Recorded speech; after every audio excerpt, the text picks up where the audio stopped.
我是瓜皮儿，《明日传奇》第4季前情提要：狼人中枪身亡，爱人的离去激活了蒙娜体内埋藏下的狼人基因。汉克决定取消和恶魔内龙的合作，结果被取走性命。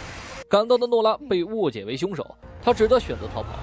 雷为诺拉的事情感到自责，但内特现在很可能需要朋友的支持。作为假情侣，两人都有点心动。好在查理还有点理智。走进哀悼会后，雷因为不敢面对，选择回避。他抓起一把 M 豆，让康斯坦丁吓了一跳。他能感受到屋内充满着磁场，而内特的姑姑就能说明一切。还有被遮住的镜子，只有这样才能防止邪恶入侵。二人身后的镜子突然发生异动，走进洗手间后，雷面前的镜子开始作祟，忍不住好奇，扯进黑布后出现的竟然是诺拉。一句不是我干的，就获得了雷的信任。他们需要面谈。作为魔法生物之间的交谈，变形人成了狼人的粉丝，他觉得这样很酷。结果蒙娜身上写有简·奥斯汀的名言的衣服发生变化，基丁根监测到了魔法生物，傲慢与偏见从历史上消失。得到消息后，雷顺口喊了一句 Legends Assemble， 内特表示理解，这样的环境不适合他们。作为好朋友，三人依次和他告别，只有二人表现得小心翼翼。事件发生在1802年的一场婚礼。出发前，雷决定留在飞船。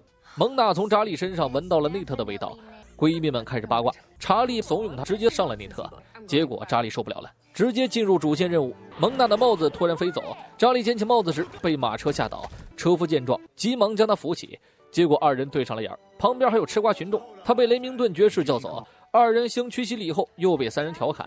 在教堂入座后，还不忘调侃新郎的长相。简搭了个话，新娘登场，结果她突然不想嫁了，因为她爱上了家里的洗碗工艾伦。两人抱在了一起。新郎说：“其实我也不喜欢你，我喜欢的是你妈。”整个教堂都开始扯犊子，成双成对的搅和在一起。得知汉克的死和诺拉无关，他高兴极了。调查出真相前，他可以待在雷的闺房。查理来找他干活，还以为他在看小电影。三人出来后与指挥部联络，这场扯犊子婚礼让性爱革命提前了几百年。为调查原因，三人分成两队，查理负责混进仆人的圈子，二人负责调查简停笔的原因。自从雷明顿爵士的到来后，整个小镇的人都性情大变。康斯坦丁路过镜子前，他感受到了汉克的亡灵。二人又来到教堂，看到一群花痴女，蒙娜很快融入进去。提到雷明顿爵士，发现他躺在这里，让他们花痴，原来是他的车夫。如果车夫是魔法生物，查理很可能会有危险。结果二人在 PK 吻技，查理知道他并非常人，所以直接进入正题。他拿起胸前的骨灰盒，说自己是印度的爱神，名为加摩。大概了解了情况后，两人滚进了马厩。赶来后听到里面发出的嘶吼声音，出来的却是被绑好的加摩。带回飞船后，他表示对人类没有恶意，而简·奥斯汀仍不改停笔的决定。现在已是深夜，他们决定天亮后再去找简。雷给他准备了一身睡衣，换好衣服后，诺拉表示不介意和他睡一张床。躺好后，一个比一个紧张，仅仅因为一个小拇指的触碰，雷直接弹了起来。他决定睡沙发。得知汉克的灵魂滞留在屋内后，康斯坦丁决定招魂看看他的目的。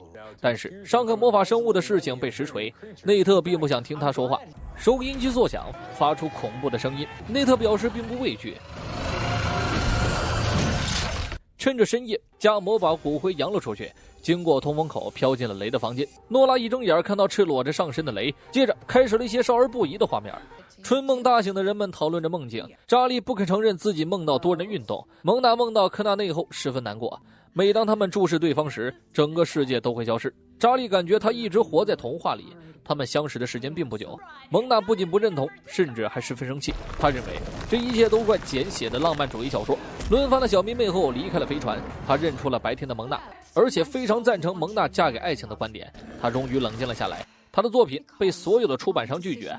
在蒙娜的鼓励下，他决定继续提笔创作。他扯下项链后告诉查理，几千年前真正的加摩被献祭后，他把加摩的骨灰收集进了这里。之后他天天到处扬别人的骨灰。查理说我不信，除非你给我尝尝。倒在手腕上后，二人舔了一口。课开后的二人决定天亮之后结婚。换好衣服后，背景音乐响起，查理意识到原来是宝莱坞投资了。二人走到花廊前，边跳边唱。查理给路人也闻了闻骨灰。随着二人越唱越兴奋，更多的人也加入了进来。基丁根播放了查理的通讯内容，诺拉也控制不住的开始跳。俩人还比谁做的梦更下流。画面回到广场舞这边，周围的场景也变成了印度特色。萨若和查理来了之后，也没有挡得住骨灰的魔力。跳广场舞的人越来越多，唱歌的人也越来越多。他们决定沉浸在这个夜晚。加摩想要娶她为妻，蒙娜突然闯入，结果也开始唱歌。他意识到不该活在童话里，循序渐进地唤醒了众人。他说自己有1000个老婆，但1001才是个幸运数字。查理一听，什么玩意儿，滚吧你！在朋友的陪伴下，他们都尝试接受现实，这也是他们的心之所向。接下来播放《康斯坦丁》第2季，他趁着米克看黄色杂志，在他周围布下结界，念动咒语后，米克失去意识，汉克被召唤出来。内特藏在一边偷听，他承认自己犯了大错。那个男人愿意给他提供无限资金，他要做的就是给那个人提供魔法生物。察觉到他是恶魔内龙后，为时已晚。同时，内特触发暗门，他走了进去。来到地下室后，看到了桌上摆满了设计图纸，还有一个投影仪，内容是他爹发布的招商视频。他所做的一切都是为了完成儿子儿时的梦想，他想为内特打造一个全是魔法生物的主题乐园。来到父亲遗体旁的他开始忏悔，他一直都在误会父亲，但为时已晚。镜子里出现了另一个康斯坦丁，他辜负这些人是因为想让他们都下地狱，因为他想要陪伴，他气得一拳头下去，结果痛的还是自己。再回头又看到了戴兹，也可以叫他内龙。事情处理完后，萨拉想再找夏普谈谈，结果一进来惊呆了。诺拉的嫌疑解除，汉克被干掉，接着是夏普失踪。诺拉和内龙有种联系，去夏普的家里或许能找到线索。恶魔之间可以交流，康斯坦丁认为他是累赘，雷立马站出来护妻。为了夏普，管他什么妖魔鬼怪，能上的都给我上。众人回到房间后，诺拉通过镜子看到当时发生的场景，再一次伸手感应，定位到了他的坐标。得知汉克和内龙合作后，内特有点崩溃。接着又有电话响起，那头的麦克提也想问汉克关于龙巢穴的问题。在雷的协助下确定了目的地，也许麦克知道些内幕，他怂恿着雷一起去调查。3人来到诺拉定位的地方，打开门后看到了憔悴的夏普。内龙在找新的宿主，掌管时间局。夏普是再合适不过的人选，但恶魔必须在宿主自愿的前提下附体，如果强行附体，宿主的灵魂会被送入地狱。萨拉不管结果如何，一定要进入炼狱救他。康斯坦丁也只好作罢，炼狱会根据不同情况产生，专门用来逼疯宿主。萨拉要去的是夏普的噩梦。一切准备好后，康斯坦丁念动咒语，再次醒来后出现在一个超市，大概就是天堂超市。萨拉找到夏普，告诉他缘由后，2人开始想办法出去。他们的灵魂停留在地狱边境。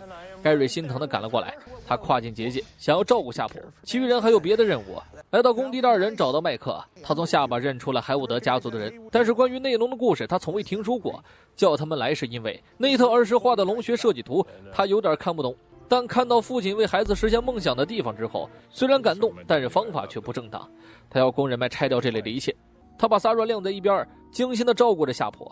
结果在炼狱里也出现了这个家伙。广播通知1小时后停止营业，情急之下他们跑了出去，结果又绕了回来。盖瑞虽然不能给明确指示，但是给了他们关于柜子的暗示。前面出现了未成型的柜子，萨拉却想凭借一己之力完成。再次来到这个地方后，内龙走下跑车，他所经过的地方暴力油然而生，而他在若无其事的吹口哨。来到关押着夏普的地方后，被蹲下的夏普一记肘击干倒。诺拉的魔法不敌，但康斯坦丁就不一样了，毕竟是专业的。醒来后已经被关进城门号，结界也被布置完成。康斯坦丁因为冲动要把他送进地狱，而诺拉和他竟然可以精神沟通。2人在恶魔内龙的影响下变得极为暴躁。离开监狱后，2人越吵越激烈，越吵越离谱。反应过来后才意识到要离他远点。柜子很快被他一个人拼好，但也很快散架。这一次他们决定合作，柜子很快成型，虽然漏掉了一个零件，但这是他们一起做出来的。柜子打开通道，2人又来到了床垫展区。选择床垫会成为他们人生重要的决定，但是要在塔比瑟降临之前离去。萨拉挑了一个3年质保期的床垫，它不仅贵，质保期还短。下一个质保期是15年。坐上去之后，2人开始慢慢变老。夏普怕的不是变老，而是和萨拉一起变老。50年质保期的床垫对于他们来说正如婚姻。2人坐上去后，看着年迈的对方，不过身体好像没有变老。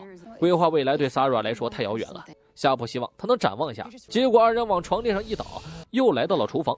2人分工明确地清理了家务，结果电路也是出现问题，一大堆文件和刷不完的碗一一出现。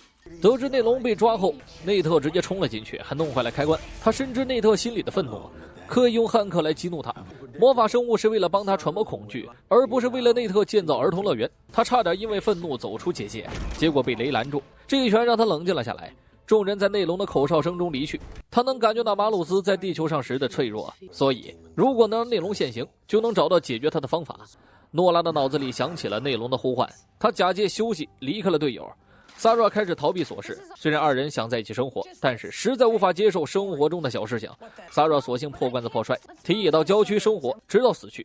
结果人没了，后面又出现一个通道，这里有各种各样的夏普版的充气娃娃。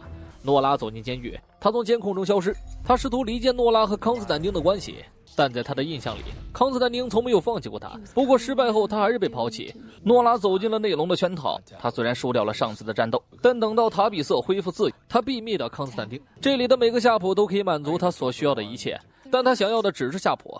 塔比瑟即将降临，仓库的灯光灭掉，Sara只好向着光明跑去。